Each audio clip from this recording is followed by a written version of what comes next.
Salam, Bakı şəhəri 155 nömrəli tam orta məktəbin ibtidai sinif müəllimi Məmmədova Vəfa. Bugünkü mövzuya başlamazdan əvvəl gəlin bir neçə fikrə münasibət bildirək. Güldanda 7 gül var. Ağacın hündürlüyü 3 metr olar. Məktəbdən evə qədər yolu Səbinə addımları ilə ölçüb. Deyir ki, 150 metr olar. Atanın aldığı maqnitofonun qiyməti 200 manata yaxındır. Söylənilən bu fikirlərin hansında biz sayları və ölçüləri təxmini, hansında isə dəqiq söyləyirik. Güldandakı güllərin sayı dəqiq, digər hallarda isə ölçülər və saylar təxmini verilmişdir. Biz sayları və ölçüləri təxmini söylədikdə ədədləri yuvarlaqlaşdırırıq. Bugünkü mövzumuz da 1000 dairəsində ədədlərin onluqlara və yüzlüklərə qədər yuvarlaqlaşdırılmasıdır. Ədədləri yuvarlaqlaşdırma, onları ən yaxın onluqla və ya yüzlüklə əvəz etməkdir. Ədədləri yuvarlaqlaşdırarkən təxminən bərabərdir işarəsindən istifadə edilir.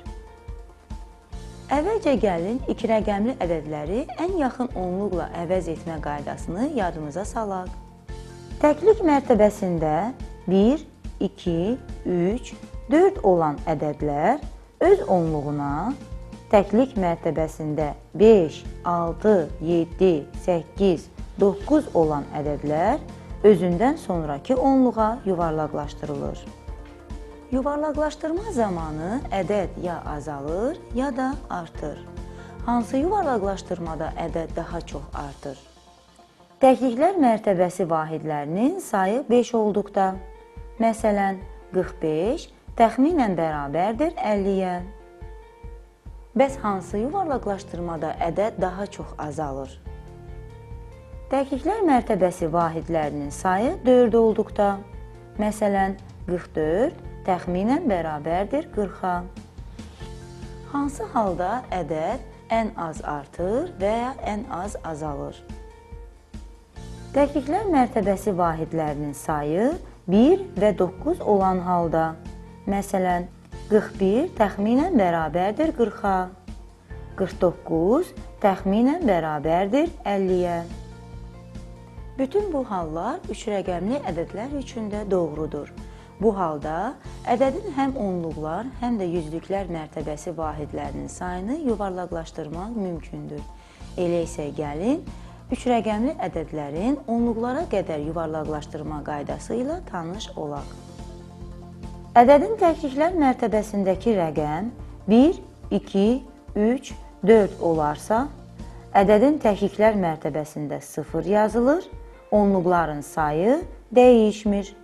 Məsələn, 372 təxminən bərabərdir 370-ə. Ədədin təkliklər mərtəbəsindəki rəqəm 5, 6, 7, 8, 9 olduqda, ədədin təkliklər mərtəbəsində 0 yazılır, onluqların sayı isə bir vahid artırılır. Məsələn, 376 təxminən bərabərdir 380. Növbəti baxacağımız hal isə üç rəqəmli ədədlərin yüzlüklərə qədər yuvarlaqlaşdırılması halıdır.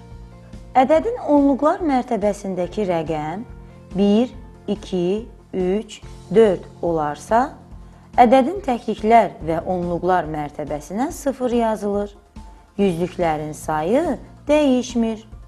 Məsələn, 336 təxminən bərabərdir 300. Ədədin onluqlar mərtəbəsindəki rəqəm 5, 6, 7, 8, 9 olarsa, ədədin təkliklər və onluqlar mərtəbəsinə 0 yazılır. Yüzlüklərin sayı bir vahid artırılır. Məsələn, 376 təxminən bərabərdir 400-ə. İndi isə gəlin, mövzu ilə bağlı bir məsələnin həlli qaydasına baxaq. Məsələn, Nailə 248, Seymur 246 bal topladı. Onların balları onluqlara qədər yuvarlaqlaşdırıldı. Kimin balı daha çox artdı? 248 təxminən bərabərdir 250-yə. Yəni, 248 ədədini onluqlara qədər yuvarlaqlaşdırıldıqda 2 vahid artır. 246 isə təxminən bərabərdir 250-yə. Yəni, 246 ədədini onluqlara qədər yuvarlaqlaşdırdıqda 4 vahid artır. Deməli, Seymurun hesablanan balı onun yığdığı bala nisbətən daha çox artırılmışdır.